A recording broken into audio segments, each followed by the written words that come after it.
Hello, my name is Russ Grant and I'm the Community Engagement Coordinator for the Diocese. Today we have the pleasure of being at St. Andrews in Wellington, and we're visiting Mary Dunlop and the What Not Shop.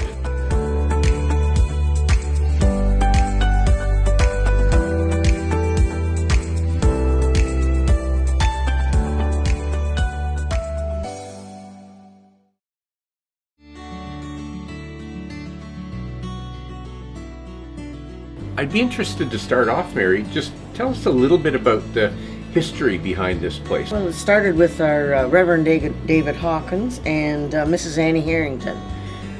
He had seen a similar, up north, I guess, a church that had, done secondhand things and made a little bit of money for their church.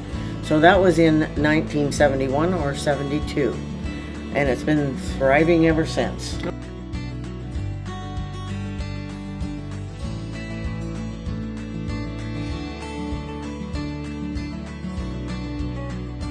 It's a great example, I think, of something that certainly serves the community and particularly serves people in need in the community. Yes.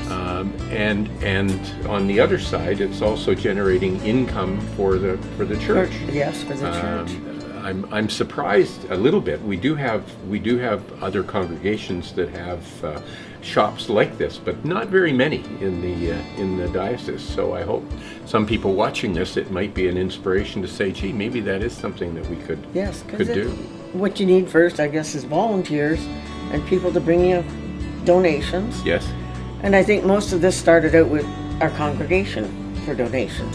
Mm-hmm. And then it just gradually grew. We get people from Kingston and Belleville will bring us donations now. So wonderful.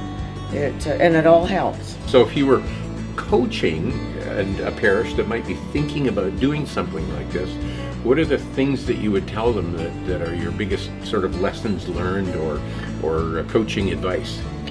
Well, make sure you have someone to give you clothes and somewhere to take them. Okay. When you're finished with them, we had the diabetes stops here and picks up by the truckload once a month. Mm-hmm. And they make money out of it, and then I think they also are paid by Value Village. I think. It's interesting to me that people today are very cause-oriented. So knowing that in making this purchase or doing this, here's where the money's going. It often makes a difference, I think, in terms of how people spend. So, yes. Okay. Now you mentioned you need a space. We're in I think we're in the downstairs of your parish hall. The basement, yes. Is that the basement of the parish hall? Yes.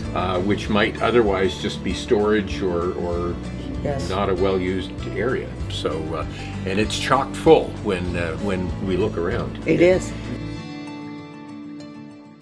What does the future look like from your point of view? What do you see in the future? I think it actually being the same as what it is now. Okay, continuing. I think it will continue for as long as we can get people to volunteer, and that's the main thing. I don't know. I really like doing this kind of work. I really actually love it. Yes. I think I come every day, just to either tidy stuff up or just do some work. Well, and I think we met some of your volunteers as well, and they clearly enjoy each other and the time they spend together. Oh, yes. And I was also impressed at how this helped them to know what's going on in the community and sometimes what other areas of need and so on.